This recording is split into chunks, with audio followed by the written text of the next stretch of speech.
The Hindi language. Okay, और ये प्यारी सी एक पोयम है। देश की प्यारी हिंदी भाषा, हमको प्यारी हिंदी भाषा, पढ़ते हैं सब बड़े चाव से, अपनाते हैं प्रेम भाव से, जन जन को है हिंदी भाती, यह भारत को एक बनाती, सब फूलों की खुशबू वाली फुलवारी है हिंदी भाषा। इसे आप थोड़ा सा लय में भी गा सकते हैं।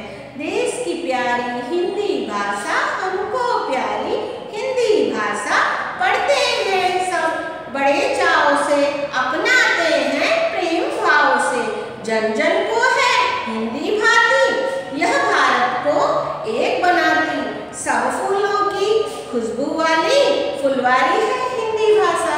इसको आप इस तरह से गा के लर्न कर लीजिएगा, याद कर लीजिएगा। बहुत प्यारी हमारी भाषा के ऊपर एक कविता है, एक कविता है, हिंदी में पोयम को कविता कहते हैं। ठीक है, अब इसका स्वाध्याय आ जाता है, और स्वाध्याय है उसमें जो 1 नंबर है, एक्सरसाइज 1 नंबर, नीचे दिए गए हिंदी शब्दों के लिए अंग्रेजी शब्द लिखो। Right the English word for given Hindi words. तो स्टूडेंट्स, आपका जो ये जब यहाँ पे लेसन शुरू हो रहा है तो उसी के ऊपर सब शब्दार्थ लिखे हैं। ठीक है, शब्द लिखे हैं और उनके अर्थ लिखे हैं। ओके, तो वहीं से हमें सारे ये मिल रहे हैं, मिल जाते हैं। दुलारी तो हो जाता है डियर, मतलब प्यारी, दुलारी मीन्स प्यारी। ओके, सेकंड है हमको, तो वहां पे हमने लिख दिया अस, थोड़ा यहाँ से। ठीक है, थर्ड है पढ़ना, तो मैंने लिख दिया यहाँ पे स्टडी। पढ़ना को क्या बोलते हैं? STUDY, study. ठीक है, इसी तरह से चाव, तो आ जाएगा यहाँ पे विथ इंटरेस्ट। इंटरेस्ट मतलब आप इंटरेस्ट से, चाव से उसे पढ़ते हैं, इसको हिंदी भाषा को INTREST। फिर आ गया फुलवारी। फुलवारी का मतलब होता है स्टूडेंट्स गार्डन, बगीचा, GARDEN, गार्डन। और यह के लिए चाहिए this, dear us study with interest garden and this, just do write it.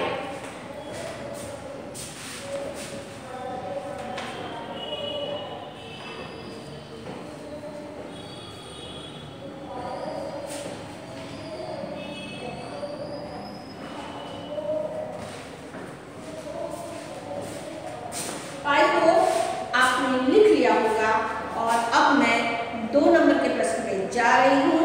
नीचे पूछे हुए प्रश्नों के उत्तर लिखो। Right the answer of asked question. जो पूछे गए हैं प्रश्न उनके उत्तर लिखने हैं। और जो हमारा प्रश्न पहला है वो है हिंदी देश की कैसी भाषा है? तो हमने उत्तर लिख दिया है, हिंदी देश की प्यारी भाषा है। जो दूसरा है वो है लोग हिंदी को कैसे पढ़ते हैं? लोग हिंदी को बड़े चाव से पढ़ते हैं। जो तीसरा प्रश्न है वो हिंदी भाषा क्या काम करती है? तो भाई वो हिंदी भाषा भारत को एक बनाती है। क्या करती है? एक बनाती है। जब सभी एक ही भाषा बोलेंगे तो सभी एक लगेंगे। ठीक है, तो हमारे देश को जो हमारी राष्ट्रीय भाषा है वो कौन सी है? हिंदी। वो हमें एक बनाती है। 5 अलग-अलग भाषाएं 5 लोग 5 व्यक्ति बोल रहे हो तो थोड़ा डिफरेंट दिखता है, और पांचों लोग 5 व्यक्ति एक भाषा बोले तो सब एक लगता है। तो हिंदी हमें एक बनाती है। ठीक है, डिफरेंट जो लैंग्वेज है, सभी लोग अपने अपने घरों में, कोई गुजराती, कोई बंगाली, कोई पंजाबी, ठीक है, सब अलग-अलग अपने अपने घरों में वो भाषा यूज करते हैं, लेकिन हमारी एक कॉमन भाषा है। कौन सी है? वो हिंदी है। इसको मैं ज़्यादा डीप में इसलिए बता रही हूँ स्टूडेंट्स कि हम हमारी राष्ट्रीय भाषा के बारे में बात कर रहे हैं, तो उसके लिए थोड़ा हमें समझ होनी चाहिए कि हिंदी भाषा है जो वो हमारे सभी को एक बनने की सीख देती है और एक बनाती है। तो स्टूडेंट्स, आप सभी जानते हैं जहाँ पे NB लिखा है वो आपको नोटबुक में लिखना है। बाकी पूरी एक्सरसाइज टेक्स्ट बुक से उठा के नोटबुक में हमें छापनी नहीं है, लेकिन जो प्रश्न उत्तर है वो मैंने यहाँ पे NB लिखा है, तो आप उसे लिख दीजिएगा। ठीक है स्टूडेंट्स, और मैंने आपको बताया ये पोयम आप जरूर से लर्न कर लीजिएगा। तो यहाँ पे हमारा पार्ट 21 जो कविता थी वो पूरी हो गई, और अब मैं जा रही हूँ पार्ट 22 पे। तो आ जाता है मेरा लेसन 22। ठीक है, और यहाँ पे कॉमा करके मैं लिख देती हूँ 22। ठीक है, आपने नोटिस किया होगा मैं खुद भी थोड़ा भी गलत मतलब टेढ़ी मेढ़ी राइटिंग नहीं चलाती, तो आप लोग भी आपकी नोटबुक में अक्सर सुंदर लिखने की कोशिश कीजिए। मेरा 2 परफेक्ट बनता है, पर फिर भी अगर मुझे नहीं लगता तो उसको मिटा के वापस से बहुत ही मैं चाहती हूँ कि वो आपको अच्छा दिखे। 21 मेरा पूरा हो गया, 22 मैंने लिख दिया। ठीक है, और अब मैं जो पार्ट 22 है वो आपको पढ़ के समझा देती हूँ, और जो 22 है वो है आदर्श बालक एंड आइडियल चाइल्ड। यहाँ पे वो बच्चे का यहाँ पे चित्र भी बना है, और ये अब मैं पढ़ रही हूँ। ठीक है स्टूडेंट्स, पवन एक अच्छा लड़का है, वह सुबह जल्दी उठता है, माता पिता को प्रणाम करता है।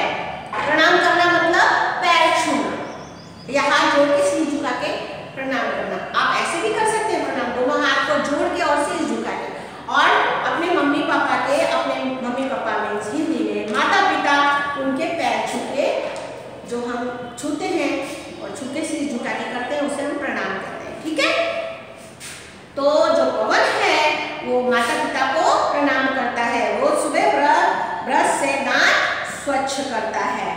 पवन के दांत चमकीले तथा सफेद हैं, वह स्नान करने के बाद स्वच्छ कपड़े पहनता है। पवन प्रतिदिन पढ़ने लिखने बैठता है, वह अपना गृह कार्य ध्यान से करता है, वह समय पर पाठशाला पहुंचता है, गुरुओं को नमस्ते करता है, वह सबसे मिलजुल कर रहता है। पवन हमेशा सत्य बोलता है, पवन कविता प्यार से गाता है, वह माता पिता की आंखों का तारा है, पवन सबका प्यारा लड़का है। तो जो लेसन था मैंने आपको पढ़ के बता दिया। एक बच्चा है पवन और उसकी सभी अच्छी आदतों का वर्णन यहाँ पे किया गया है। ठीक है, तो अब मैं आपको स्वाध्याय एक्सरसाइज बता देती हूँ। 1 नंबर है सही कथन के सामने सही का चिन्ह और गलत कथन के सामने गलत का चिन्ह लगाओ। The tick against the correct sentence and cross against the wrong sentence. तो यहाँ पे मैंने ऑलरेडी लगा दिया है। पवन के दांत चमकीले तथा सफेद हैं, सही बात है, तो हमने टिक कर दिया। ठीक है, 2 नंबर है पवन सुबह देर से उठता है, गलत। पवन सबसे मिलजुल कर रहता है, सही। पवन सबको भला लगता है, सही बात है, जो इतना अच्छा बच्चा होगा वो सबको भला तो लगेगा ही।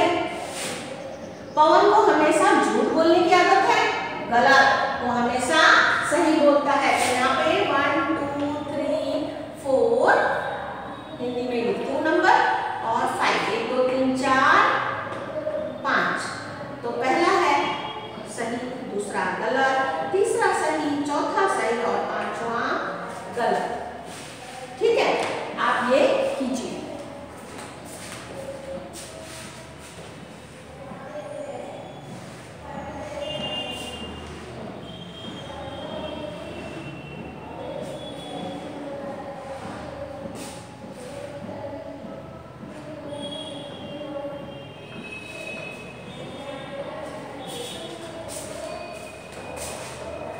अच्छा स्टूडेंट्स, प्रश्न नंबर 2 हमारा आ गया है, नीचे लिखे कथनों में से गलत शब्द काटो। अरे स्टूडेंट्स, आप ऐसा नहीं बोल सकते हो ना कि मैम तो हमेशा कहती है लेसन है उसको मैं पाठ लिखती हूँ तो हमें तो स्टूडेंट्स ही कहती हैं, तो स्टूडेंट्स का तो क्या बोलेंगे हिंदी में? तो स्टूडेंट्स में गर्ल्स बॉयज दोनों आ जाते हैं। ठीक है, मैं बोलूँगी विद्यार्थी और विद्यार्थिनियों, तो आप लोग मेरा मजाक बनाएंगे। ठीक है, तो इसलिए स्टूडेंट्स वर्ड एक सिंगल वर्ड है जो मैं आप लोगों के लिए यूज करती हूँ, उसका भी हिंदी बनाने की ज़्यादा जरूरत नहीं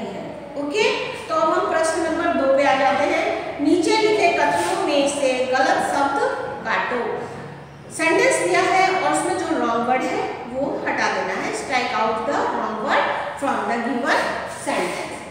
ठीक है, यहाँ पे एक नंबर है, पवन एक अच्छा और बुरा, दो वर्ड लिखे डार्क में थोड़ा, ठीक है, और लड़का ही लिखा है तो यहाँ पे बुरा काट देंगे हम, पवन एक अच्छा लड़का है। दूसरा है पवन पाठशाला समय पर पहुंचता है तो देर से हमें काट देना है। पवन सुबह जल्दी उठता है तो देर से हमें यहाँ पे जो लिखा है वो भी हमें काट देना है। ऊपर भी देर से काटते हैं, नीचे भी देर से काटते हैं। चौथा है पवन स्वच्छ कपड़े पहनता है तो जब यहाँ गंदे लिखा है उसे हमें काट देना है। पवन प्रतिदिन अपना गृह कार्य करता है तो सोमवार को जो लिखा है वो हमें काट देना है, क्योंकि वो खाली सोमवार को थोड़ी करता है, वो तो रोज करता है, और रोज को हम क्या बोलते हैं हिंदी में? प्रतिदिन। प्रश्न 3 है प्रत्येक वाक्य के सामने अच्छा या बुरा लिखो। क्या लिखना है? अच्छा या बुरा। राइट गुड और बैड अगेंस्ट ईच सेंटेंस। ये जो इंग्लिश में आपको डिफाइन किया होता है तो आपको गुड और बैड नहीं लिखना, because this is our Hindi book, so we have to write in Hindi. हमें हिंदी में ही लिखना है अच्छा या बुरा। तो जो पहला है शब्द है वो लिखा है सच बोलना, तो ये क्या है? अच्छा है। दूसरा है बड़ों का कहना मानना, वो भी अच्छा है। तीसरा है गाली देना, बुरा है, तो लिख दिया मैंने बुरा। सड़क पर खेलना बुरा है, मैंने लिख दिया बुरा। पांचवा है स्नान न करना, वो भी गलत बात है ना, तो यहाँ हमने लिख दिया बुरा। प्रतिदिन दांत स्वच्छ न करना, प्रतिदिन डेली ना करना गलत है, ठीक है, तो यहाँ हमने लिख दिया बुरा। 7 है झगड़ा ना करना, ये अच्छी बात है, झगड़ा हमें नहीं करना चाहिए। और झूठ बोलना, हमें झूठ बोलना चाहिए कि नहीं बोलना चाहिए? तो झूठ नहीं बोलना चाहिए, तो यहाँ लिखा है झूठ बोलना, तो ये बुरी बात हो गई।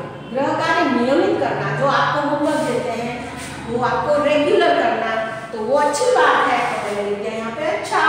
व्यायाम करना अच्छा, अच्छा व्यायाम, व्यायाम का मतलब थोड़ा बाउंस हो जाएगा ना, सबको समझ नहीं आता, तो दैट मीन्स एक्सरसाइज। एक्सरसाइज करना अच्छी बात है, एक्सरसाइज को व्यायाम कहते हैं हिंदी में, तो वो अच्छा। चोरी करना बुरा, रास्ते पर थूकना ये भी गंदी बात है ना, नीट एंड क्लीन अगर रोड हो उस पर हम थूक दे तो वो गंदी हो जाती है, गंदी लगती है, तो वो बुरा। तो पहला है अच्छा, दूसरा है अच्छा, ठीक है, तीसरा बुरा, चौथा बुरा, पांचवा बुरा, फिर यहाँ पे छठे में भी हमने लिखा है बुरा, 7 में लिखा है अच्छा, 8 में लिखा है बुरा, 9 में अच्छा, 10 में अच्छा, और 11 में बुरा, और 12 में भी बुरा। आप देख लीजिए स्टूडेंट्स आपकी एक्सरसाइज।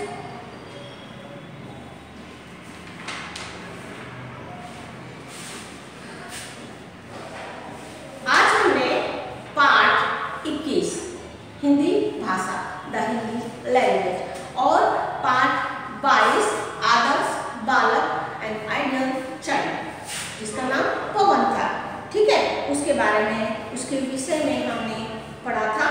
और आज हमने पाठ 21 की और पाठ 22 की जो एक्सरसाइज थी, जो स्वाध्याय था, वो भी हमने किया। और आपको मैंने बताया स्टूडेंट्स, जहाँ मैंने एन भी लिखा है वो आपको क्या करना है? नोटबुक में लिखना है, एन भी नोटबुक में लिखना है, एन भी नोटबुक में लिखना है। पूरी की पूरी बुक छापने को नहीं बोल रही हूँ, पर जहाँ एन भी है वो आपको नोटबुक में लिखना है, ठीक है स्टूडेंट्स। तो यहाँ पे हमारा जो पाठ 21 है और 22 है वो पूरा हो रहा है, ठीक है स्टूडेंट्स। और अगर आपको पिछले जो लेसन्स में एन बी में नहीं लिखा हो आपने, तो आप देख लीजिएगा 18वें लेसन में यहाँ पे मैंने एन बी लिखा है, तो ये इतना ही आपको एन बी में लिखना है, ठीक है, ये आपको एन बी में नहीं लिखना है। यहाँ पे थोड़ा एन बी नहीं लिखा है, तो आपको 19वें लेसन पे जो ये खाली जगह है वो ही नोटबुक में लिखना है। एन बी मीन्स नोटबुक, तो मैं शॉर्ट फॉर्म में बोलती हूँ आपको नोटबुक, यहाँ पे बोलना रह गया था, तो 19वें लेसन में जो खाली जगह है 1 से लेकर 4 वो ही नोटबुक में लिखनी है। ये सब इजी है, ये लिखने की आपको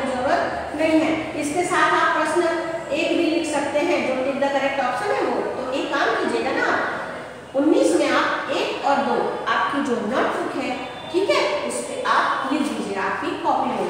यहाँ पे लिखा है मैंने एनबी में ये वर्ड्स लिखने थे और यहाँ पे आपको क्या लिखना है, 1 और 2 क्वेश्चन, ठीक है स्टूडेंट्स। और 20 का आपको क्या लिखना है, 20 में भी 1 और 2 क्वेश्चन, क्वेश्चन 1 और 2, ठीक है। फोटो में आपको एनबी लिखा हुआ नहीं मिला तो आप यहाँ पे देख लीजिए, 1 और 2 क्वेश्चन को नोटबुक में लिखना है। यहाँ पे ऑलरेडी मैंने इंग्लिश में लिख दिया है एनबी, ठीक है, और मतलब नोटबुक में जो लिखना है वो क्वेश्चन, यहाँ पे ये 2 क्वेश्चन आपको नोटबुक में लिखने हैं स्टूडेंट्स। अब हम नेक्स्ट लेक्चर में जब मिलेंगे तो हमारा जो लेसन होगा वो होगा 23 और उसका नाम है काम करो, डू वर्क, ठीक है। उसकी एक झलक दे दीजिए। और तब तक के लिए जब हम इस लेसन को पढ़ने वाले हैं तब नेक्स्ट लेक्चर में, और तब तक के लिए बाय, थैंक यू।